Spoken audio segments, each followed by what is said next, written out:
have had an odd journey, really, with singing and performing because, I mean, it might not seem that way now because it's been a long time that I've trained different parts of myself, but I mean, I'm essentially a very shy person. And I used to hide when any members of the family used to come to the house. I used to be upstairs and didn't want to come down and speak to anybody from a very small child. Singing is actually a ridiculous thing for somebody who's supposed to be shy to do. But I think a lot of performers and a lot of actors are actually quite shy people because it's a bridge between their inner life to what they want to say to other people. So maybe that's that. I tried to calm her wrath by vows and praise. I was always outside in the kitchen while my parents and family were watching television in the 80s and 90s. And I basically used to sing along to anything. Great big high soprano roles and all the great singers, all the great legendary sopranos. I'd be singing bits of Madame Butterfly. I'd be trying to sing Strauss's Zerbinetta, the very, very famous, very, very highest role that there is. I'd be trying to do everything and see whether it worked. And some of it definitely did not. And people used to come out into the kitchen and say, "You all right?" But I used to try everything because it was, you know, even aspiring to Julie Andrews or the wonderful singing of Fred Astaire or singing along to David Bowie or singing along to Judy Garland. Anybody that had something, I found out eventually what was mattering to me was when they moved me, when they said something emotional that was speaking to me as a human being, that fascinated me. And I thought, I want to be the sort of singer that talks to people, that says something to people. So that's what I was kind of obsessed with.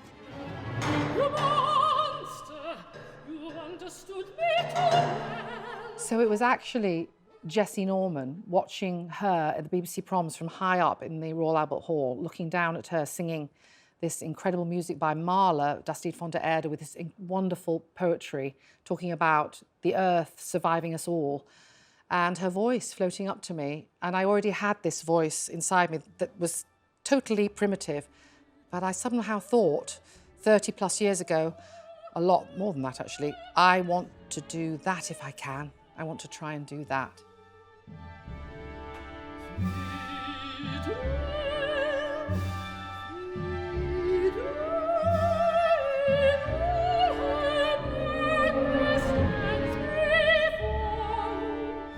Phaedra is a woman who is married to Theseus, who has a son, Hippolytus, who, against her will almost, she falls in love with.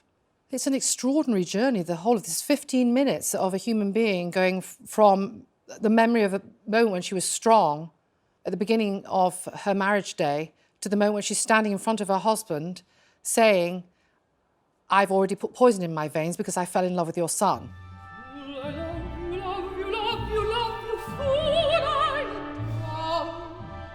I feel like I want to defend Phaedra in this piece because she is at the most vulnerable point in her life. She is confronting what it means to be evil or to be good. She's confronting what is right and what is wrong.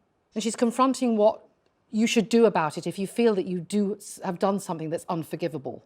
Whether you should forgive yourself, whether you deserve to live or die.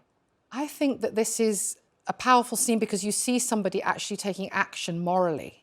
There was a passion in her that she couldn't control. And this is a very human quality that a lot of people don't decide to die for. She decides, I'm not good enough. I need to die. I must atone.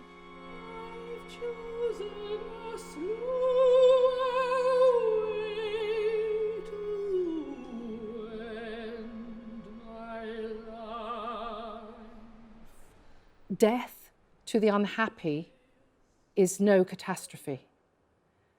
I think in this era right now, when we're all losing people that we love, and I have in the last few months, particularly with people that have been suffering, there's no problem with me to be drawn and sucked into the reality of this incredible text and not actually feeling like it's separate to me. I feel an absolute ease with being her.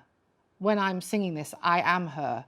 And when she talks about this blood in my veins, I feel that blood is my blood. I feel that her breath is my breath. At least that's what I'm trying to do. And it's not very difficult with this music surrounding me. This musical sound world is a reality for me. And I hope that people will hear that.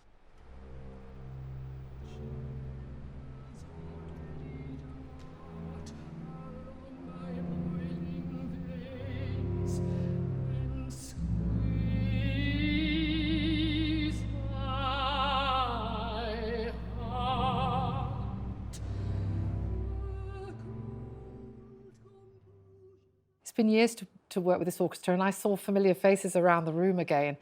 And to see these great musicians, I mean, they really are all soloists. And what's so actually great in this performance, I don't know if you'll see, is they almost look like looking out on soloists, the soloists that they really are, because there's a little bit more space in between everyone, naturally, and for safety right now.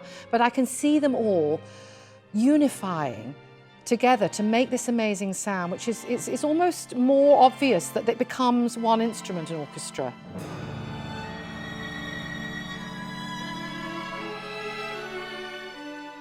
I don't feel that you ever get finished with stage fright or finished with nerves on the stage, because I think it's a mixture of fright and fear that you won't be able to do how you want to do it, but also excitement. There's a tremendous excitement with these great works of music that you're trying to do everything that you've trained since you were 14 or 15 or 16, your whole life, and you continue to do it, that you're trying to adjust your voice, or as a singer, you know, your voice changes, your body changes as you age. You scale these different mountains, these different types of repertoire, these different roles, but every single one you're doing is a new challenge.